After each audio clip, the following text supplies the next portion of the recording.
Same thing with water.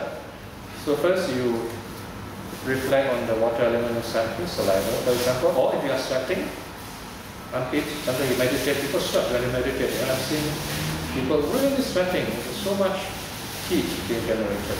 Or when you are jogging, sweating, water element. Reflect on the water element in your body as you run.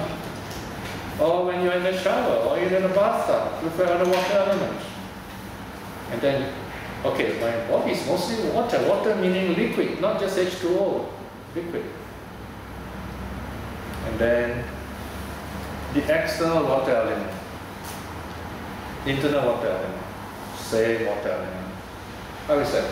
I drink water. I have a cup of water here. I drink it. It goes inside me. I absorb it. The water becomes me.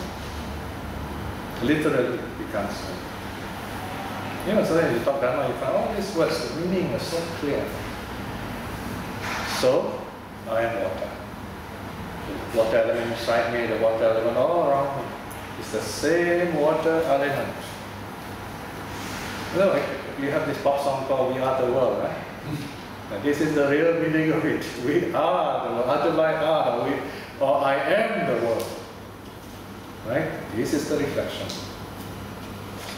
And then third reflection, they are all impermanent.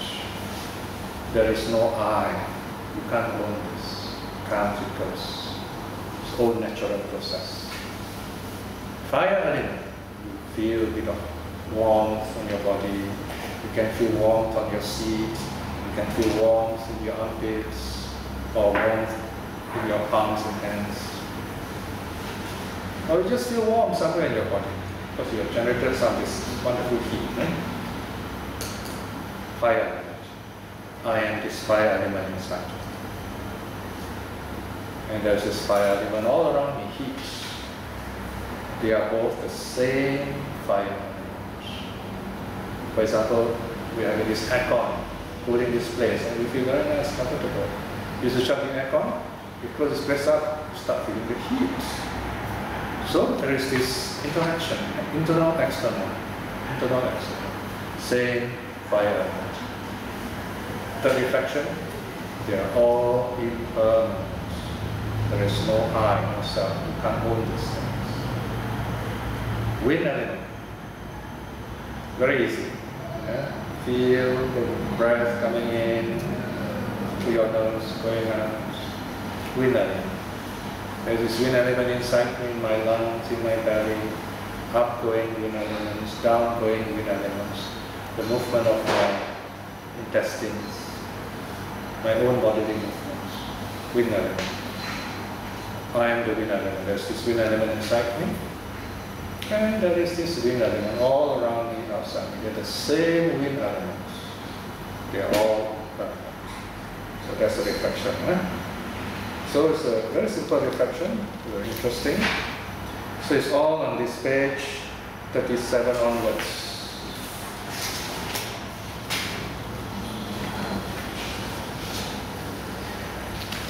So you can read out the details here. So all these four elements, you see, they are interconnected. They are all aspects of our physical being. They're not separate from each other. They kind of assume different forms, so to speak. That's why they're called form anyway. So on page 39, section 6, you see the interbeing of the elements.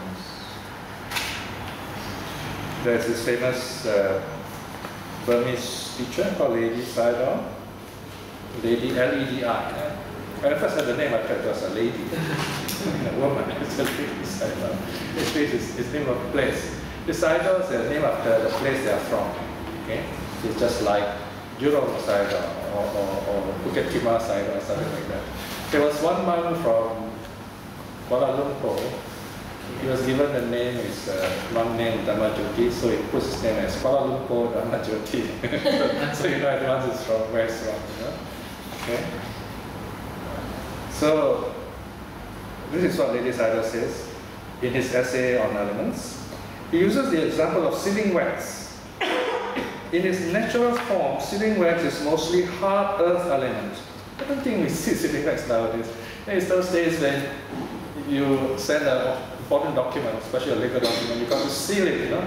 So you get a match or a candle, it looks long, thing like that. You heat it to the end and you drop it onto the string or something that ties the envelope, and then you stamp it with your signal or something, you know. Then it's meant to be opened by someone, the name is on the front. Sealing wax. That's what it called, it seals, it looks like wax. And in its natural form, sealing wax is mostly hard earth element, solid. But when it comes in contact with fire element, it turns into the soft earth element. And when the fire is taken away, it returns to its hard earth element again, hard state. Again, in its natural state, sealing wax is cohesive water element. So when the sealing wax is in molten state, it's actually water element. When it is near fire, it becomes liquid water element and flows. But when the fire is taken away, it returns to its cohesive water state. So in its natural state, sealing wax is cold fire. When near fire, it's hot fire element predominates. So you imagine, just reflect on this, you begin to understand, you have a good idea of how the four elements work. Yeah? So they are not actually separate states. They are very fluid, depending on the environment, depending on things around.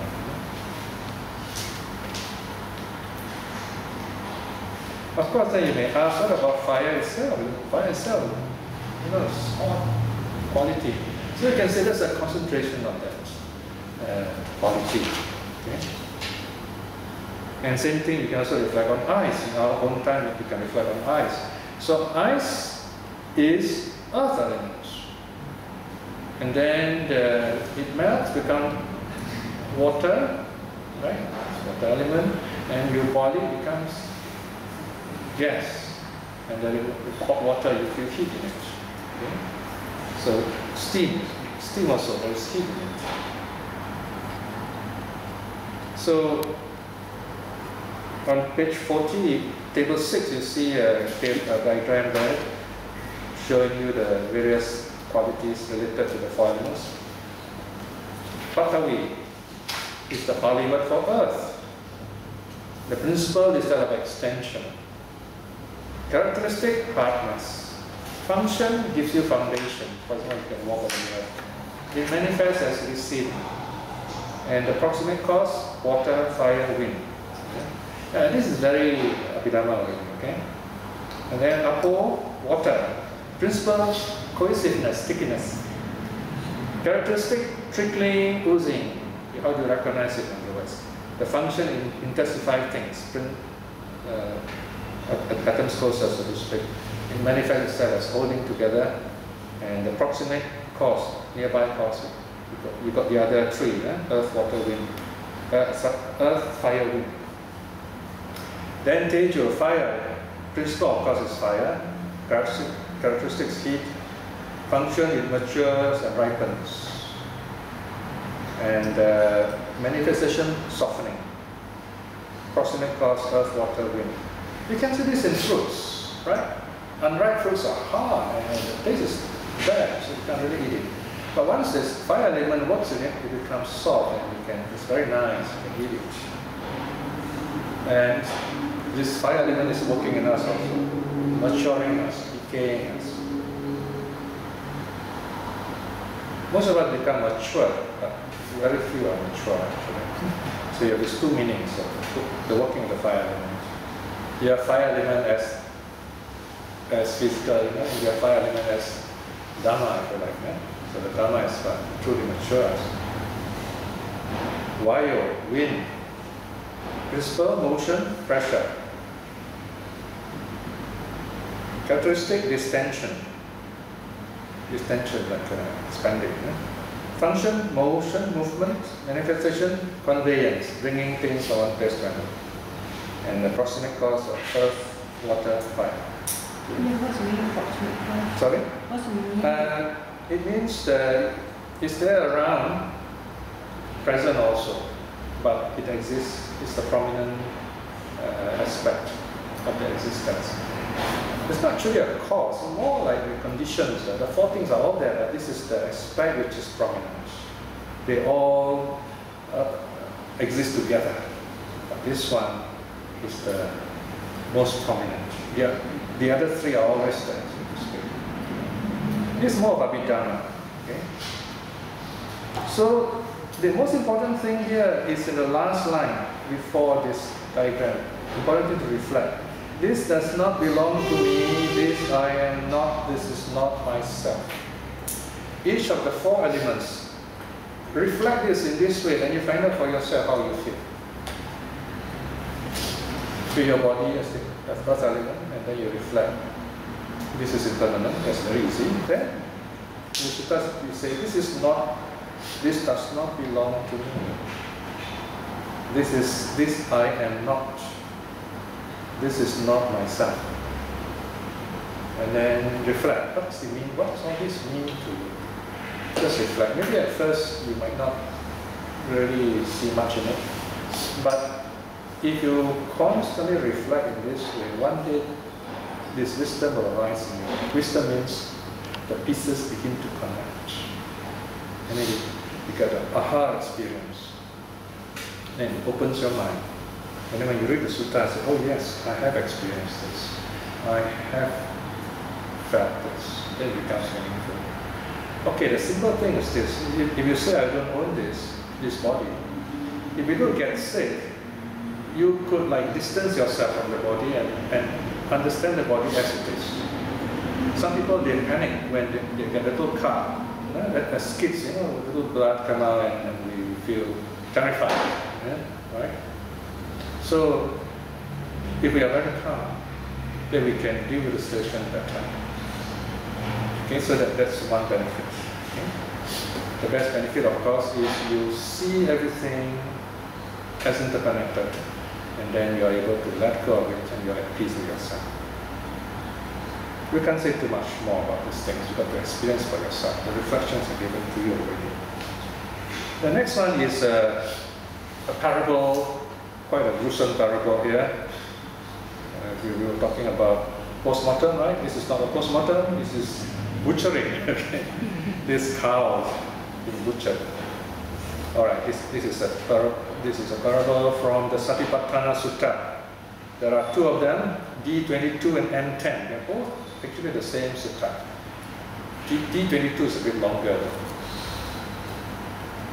Just as a skilled butcher or his apprentice, having slaughtered a cow, were to sit at the crossroads with the carcass divided into portions, so too a monk reviews this body, however it may be placed or disposed, in terms of the elements thus. There are in this body, see the same does not say there are in my body, there are in this body. The earth element, the water element, the fire element, the wind element. So that's the basic reflection.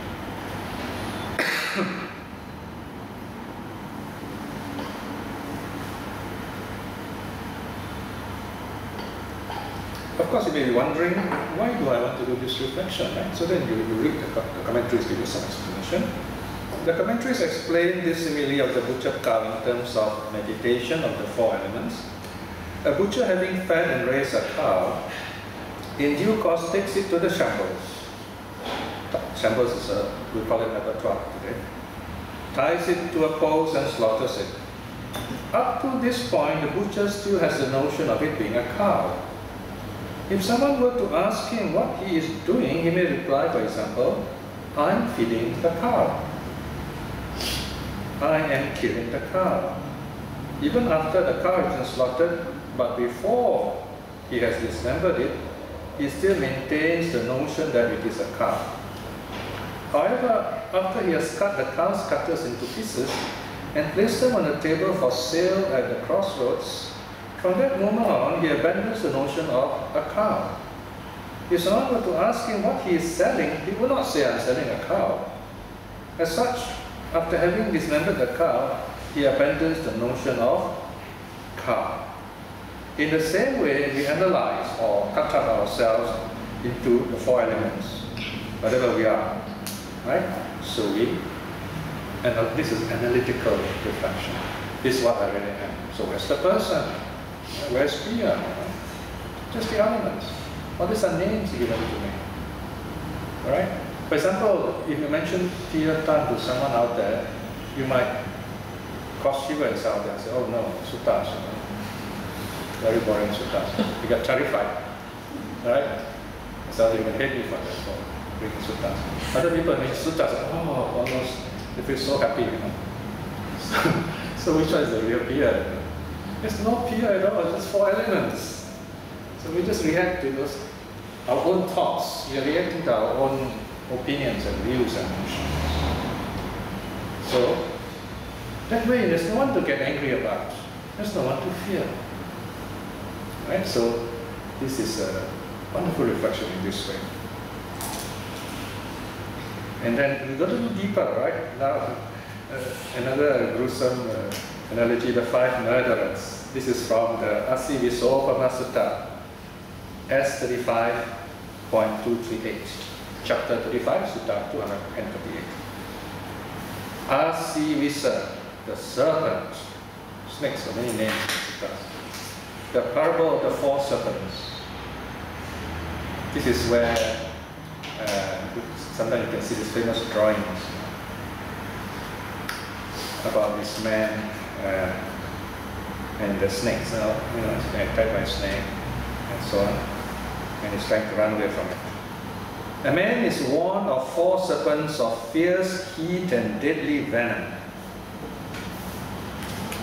But frankly, I do not know what snake heat is. I've never bitten by a snake. I don't intend to get bitten by a snake. And in India, I'm aware of this, and they know what it's like. I suppose if you get bitten by an ant, especially a fire ant, of which I often have been bitten when I was young, got these giant ants, they're called karanga, huge big ants, and they are found in jambu trees. And the moment we see them, we get quite excited as kids, because we know that the tree has sweet fruits. This jambu tree especially. And these ants, they build their nest by sticking the leaves together. So very careful not to get bitten by these ants. And I got bitten many times, and I can feel the heat. You feel very hot when inside your skin, inside the muscles. So it's probably that kind of heat. Right? More painful, of course. Maybe it refers to pain, burning pain, deadly venom. And so he flees from them. Then he is warned of 5 murderous enemies pursuing him, and again he flees. So first of all, someone tells him there are 4 dangerous snakes, and he runs away. And then he reaches another place there, someone tells him there are 5 enemies of him want to murder him. And again he runs away. He is now warned about a 6th murderer, who is an intimate friend in disguise seeking to kill him. So the 6th person doesn't know who. It's a close friend. Wow, really, this is the makings of an interesting movie. Huh? He flees again and comes to an empty village, where he's warned that dacoits, this is an Indian word for bandits, will be attacking at that very moment. Again, he cannot stay, runs. It's like one of those spy movies. Huh? Fleeing, he comes to a great stretch of water with no means of crossing over. While on the near shore, fraught with dangers, he fashions a makeshift raft, and paddling with all 4 limbs, he crosses the water to the safety of the far shore. This is the kind of stories the Indian audience love. Now you begin to understand how the Hindi movies are full. The stories are amazing, very complex. Of course, because stories are so complex, and they have to, lighten give light moments with all those dancing, going from trees to trees, so that people laugh and stay away, feel happy. Okay. So, what's the meaning of this parable? The 4 serpents of fierce and deadly venom. What are they? The 4 primary elements of water, fire, wind. But here, why 4 snakes? These snakes. There is the wooden mouth snake. That's the earth element. The putrid mouth snake. Obviously the mouth is smelly. Water element. The fiery mouth snake. Serpent. That's the fire element. the dagger mouth snakes, the winner. I suppose dagger mouth, they have a very sharp fang. The 5 murderers, they are the 5 aggregates of clinging. And the 6th murderer is delight and lust, nandiraga, or delightful lust, or lustful delight, okay? Or simply craving. The empty village are our 6 internal senses. 6 eye, ear, nose, tongue, body, mind. The village attacking dacoits, those that invade our privacy, the 6 external sense spaces or sense objects. And then the great stretch of water represent the 4 floods, the 4 influxes, asava. Sense, desire, existence, views, ignorance. This causes to be born again and again to suffer. The near shore is self-identity. I am this, I am that, I am my body, identifying the aggregates as this one. The makeshift raft, the noble effort path. Notice we make our own raft. So you practice sila, samadhi, panya, moral virtue, concentration, wisdom, yourself. Paddling with all 4 limbs, rousing of effort. But in the Alagaduppama Sutta, parable of the water snake, they represent the 4 satipatthanas, the 4 meditations. Okay? Because 4 limbs, 2 arms, 2 legs. Here, 4 efforts. Okay? Putting effort, of course, refers to the same thing, meditation. Crossing over to the far shore, that's nirvana. The arahat, reaching nirvana. So here you have a very complete analogy or parable of the Buddha's teaching. Sorry, Piya, what did you say the internal and external sense bases? The 6 internal sense bases, eye, ear, nose, tongue, body, and mind, or the 6 sense faculties. The 6 external sense bases are the 6 external sense objects. Oh, okay. Form, sound, smell, taste, touch, thoughts. Okay, the objects, okay. Right, so this is a reflection on the elements. So there is a very beautiful verse here from the Pena Pinda Sutta. Pena Pinda, the ball of this what we call foam. That is to say, just this continuum, this illusion, a fool's prattle or deceiving fools, a murderer that is shown to be, there's no substance to be found. This is consciousness. So consciousness is just the way we react to things, the way we see things around us as they arise. Why are these elements said to be dangerous snakes? It's because if you rely too much on them, if you take them as real and fixed, you get into a lot of trouble. You definitely have a wrong view. Another thing is when these 4 elements are not balanced, we get sick. This is a whole way of talking about health. Right? Too much earth element, you are overweight. Right? Too much water element, elephantiasis maybe. Right? Or being drunk. Too much water, liquid in the body. Edema, things like that. Fire, very common, fever, right? And then wind element, right? Chinese like to say Gongsan or something like that, right? A lot of wind. Of course, wind here means some kind of pain around the body, around the body. So they're like biting pains, like snakes biting us. And the aggregates are 5 murderers. Because if you do not understand the nature of the aggregates, then we start suffering. Pain arises.